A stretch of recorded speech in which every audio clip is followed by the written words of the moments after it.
भारत के पड़ोस में एक देश है जो लगातार पॉलिटिकल क्राइसिस का गवाह बनता रहा है और वहाँ शायद ही आपने किसी प्रधानमंत्री के 5 साल टिकने की खबर सुनी होगी। पिछले 10 सालों में यहाँ आधे दर्जन से ज्यादा प्रधानमंत्री बदले जा चुके हैं और अब एक बार फिर से भारत के करीबी और नेपाली प्राइम मिनिस्टर पुष्प कमल दहल प्रचंड ने रिजाइन कर दिया है। इसके बाद खबर आ रही है कि चीन से नजदीकी रखने वाले former PM KP Sharma Oli एक बार फिर से पीएम की कुर्सी संभालेंगे। अब सवाल है कि नेपाल में इस राजनीतिक संकट की नौबत आखिर क्यों आई? केपी शर्मा ओली का पीएम बन जाना भारत के लिए कितना बड़ा झटका है और चीन को इससे क्या फायदा हासिल होने वाला है? तो तमाम पहलुओं की चर्चा करेंगे, लेकिन उससे पहले हम आपको बताना चाहते हैं कि अनअकैडमी अब सिर्फ ऑनलाइन नहीं रहा बल्कि ऑफलाइन में भी इसके सेंटर्स खुल गए हैं। दिल्ली के करोल बाग और मुखर्जी नगर और उत्तर प्रदेश के प्रयागराज में इसके सेंटर्स रन कर रहे हैं। तो अगर आप भी भारत के बेस्ट एजुकेटर्स से पढ़ना चाहते हैं और अपनी तैयारी को मजबूत करना चाहते हैं तो एक बार हमारे सेंटर जरूर विजिट करें। चलिए अब नेपाल की अपनी घटना पर वापस लौटते हैं। असल में दिसंबर 2022 में पीएम बनने वाले प्रचंड को 19 महीने बाद ही तब विश्वास मत का सामना करना पड़ा जब सबसे बड़े और मुख्य गठबंधन सहयोगी दल कम्युनिस्ट पार्टी ऑफ नेपाल एकीकृत मार्क्सवादी लेनिनवादी यानी CPN-UML ने समर्थन वापस ले लिया। इसके बाद जब संसद में विश्वास मत की वोटिंग हुई तो प्रचंड की सरकार जरूरी अंक नहीं जुटा पाई।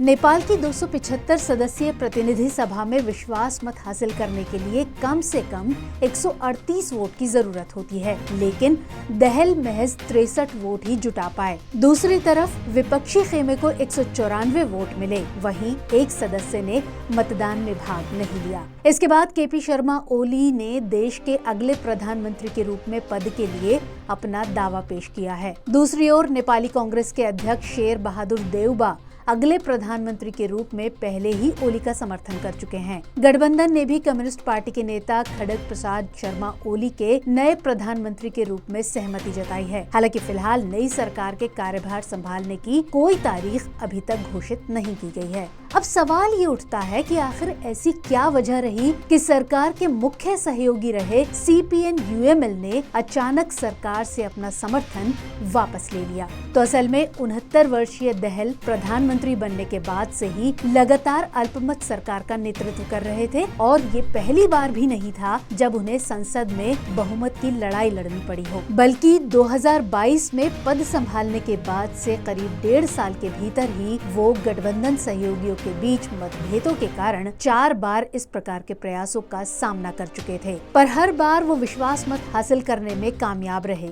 ये 5वां मौका था जिसमें वो नाकाम रहे। मौजूदा वक्त में देउबा की अगुवाई वाली नेपाली कांग्रेस के पास प्रतिनिधि सभा में 89 सीटें हैं, जबकि ओली की पार्टी CPN-UML के पास 78 सीटें हैं। इससे दोनों की गठबंधन क्षमता 167 हो जाती है, जो कि निचले सदन में बहुमत के लिए आवश्यक 138 सीटों से कहीं अधिक है। वहीं प्रचंड की कम्युनिस्ट पार्टी ऑफ नेपाल माओवादी सेंटर की बात करें तो उनके पास महज 32 सीटें ही हैं, यानी कि देउबा और ओली के गठबंधन पर फिलहाल कोई खतरा नजर नहीं आ रहा है।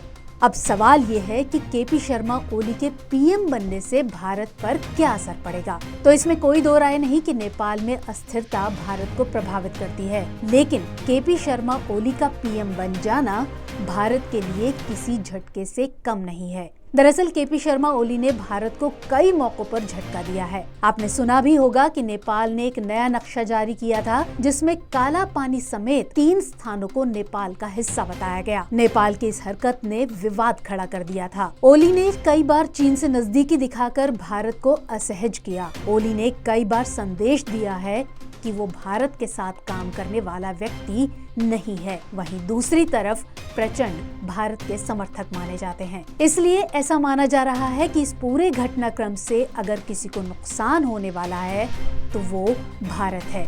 दरअसल नेपाल भारत और चीन के साथ एक आजाद सौदागर की तरह व्यवहार करता है और चीन के निवेश के सामने भारत की चमक फीकी पड़ जाती है। आज की तारीख में चीन ने नेपाल में ऊर्जा, व्यापार समेत 4 क्षेत्रों में बहुत ज्यादा निवेश किया है। वहीं नेपाल पर भारत का भी बहुत कुछ दांव पर लगा है। आर्थिक रूप से भारत लगातार नेपाल की मदद करता रहा है। साथ ही दोनों देशों के बीच बेटी रोटी का रिश्ता भी रहा है। ऐसे में चीन से नजदीकी रखने वाले ओली जब नेपाल की सत्ता पर काबिज होंगे तो यकीनन भारत के लिए कई कूटनीतिक चिंताएं और चुनौतियां पैदा होंगी। तो व्यूअर्स, हमारी ये नई पेशकश आपको कैसी लगी कमेंट सेक्शन में जरूर बताइएगा। मिलते हैं अगले कार्यक्रम में, तब तक के लिए देखते रहिए पाथफाइंडर बाय अनअकैडमी।